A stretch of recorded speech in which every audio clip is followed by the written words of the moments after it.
Hi friends, welcome to BS Garden 284G. இப்போ நம்ம என்ன பார்க்க போறோம்னா எல்லாருக்கும் தெரிஞ்ச பொதுவான வயலட் கலர் தான் இப்போ பார்க்க போகிறோம். அதுவும் சங்குப்பூ தான் எல்லாருக்கும் தெரிஞ்சது. கீழே வந்து சர்க்கிளாக அழகாக சர்க்கிள் மாதிரி பூத்து வரணும் தான் நாங்கள் கீழே பைப் வச்சுருக்குறோம். அதை நான் அந்த வீடியோ ஆரம்பிக்கும் போது பஸ்ஸில் இருக்கும், அதை பார்த்துக்கோங்க. இது நல்லா ஸ்ட்ரென்த்தாக இருக்கிறது கம்பு வச்சுருக்கோம். இது வந்து ஏன் வாங்க இது இல்லைன்னா சன்லைட்டுக்கு மார்னிங் எடுத்தோம், ஆனால் ஒரு இலை வந்து மறைச்சிருக்கு. மற்ற இடத்துல பார்த்தீங்கன்னா எவ்வளோ சன்லைட்டாக இருக்குன்னு. அடுத்து வந்து நம்ம ஒரு சங்கு பூவை தான் பார்க்க போகிறோம். 5ன்னா அதுக்குள்ளே என்னென்னு கண்டுபிடிங்க. 1 2 3 4 5 என்னென்னு கண்டுபிடிச்சிட்டிங்களா? Let's go. இதுதான் வந்து நம்ம வீட்டு செல்லக்குட்டி வெள்ளை சங்குப்பூ. எச்சலாம் சங்கு மாதிரியே இருக்குது பார்த்தீங்களா? இந்த கேவ் லைன் இருக்கட்டும், அந்த லைன் இருக்கட்டும், அவ்வளோ இந்த காற்றோட அந்த உண்மையே சங்கம் இருந்துச்சுன்னா ஊதி இருக்கலாம், அவ்வளோ அழகாக இருந்துச்சு. இந்த உள்ளே வந்து வரி வரியாக இருக்குது. பச்சை கலராக எல்லோ கலரான்னு தெரியலை.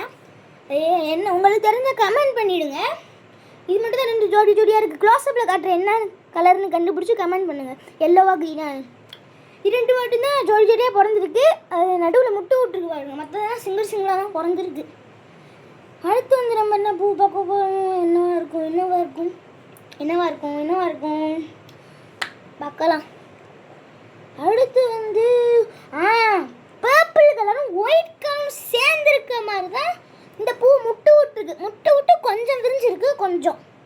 அடுத்தது நம்ம முட்டு விட்டுருக்குது பார்க்கலாமா? முட்டு விட்டுருக்குன்னு பாருங்க, காட்டுறேன். இந்த அதுக்கு பார்த்தீங்கன்னா 2 முட்டை இந்த முட்டு விட்டுருக்கு பாருங்க. அடுத்து வந்து விரிஞ்சதை காட்டுறேன். இது பார்த்தீங்களா? அதே மாதிரி நல்லா அழகாக விரிஞ்சிருக்கு. பறையோட ரெக்கை மாதிரியே நல்லா அழகாக விரிஞ்சிருக்கு. இது வந்து நல்லா இப்போ தான் விரிய போகுது.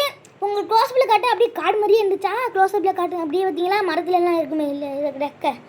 இது வந்து நம்ம வந்து ப்ளூவும் அந்த ஒயிட்டும் சேர்ந்துருக்க மாதிரி தான் சூப்பராக இருக்குது. அந்த இலையெல்லாம் ட்ராப்ஸாக உளுந்துருக்கு பாருங்கள், ட்ராப்ஸாக. நாங்கள் காலையில் எடுத்தோம், அதனால வந்து இந்த பனியெல்லாம் ட்ராப்ஸாக உளுந்துருக்கு. அதுவும் நல்லா தான் இருக்குது, எனக்கு ரொம்ப பிடிச்சிருக்கு. இதில் வந்து நிறைய ஒயிட்டும் கம்மியான ப்ளூவாக பர்பிளான்னு தெரியலை. ஆனால் நடுவில் மட்டும் கொஞ்சம் கொஞ்சமாக அந்த கலர் இருக்குது. ஆனால் நிறைய ஒயிட்டு தான் இருக்குது. இதுவும் நல்லா தான் இருக்குது, எல்லாத்தையோட கொஞ்சம் வித்தியாசமாக. இது ஃபுல்லாகவே ஒயிட்டு, ஆனால் இடையில டாட்டாக இருக்குது. இந்த கருப்பு புள்ளியில் வெள்ளை புள்ளியில் கருப்புக்கு டாட் வைக்கிற மாதிரி இது அழகாக இருக்குது. சின்ன சின்ன ட்ராப்ஸ் இருக்குது பார்த்தீங்கன்னா, தண்ணி ட்ராப்ஸு. இதுதான் இந்த முட்டை. இந்த இதோட முட்டை அது. இதுதான் நம்மளோட சாப்டர் க்ளோஸ். வரட்டா.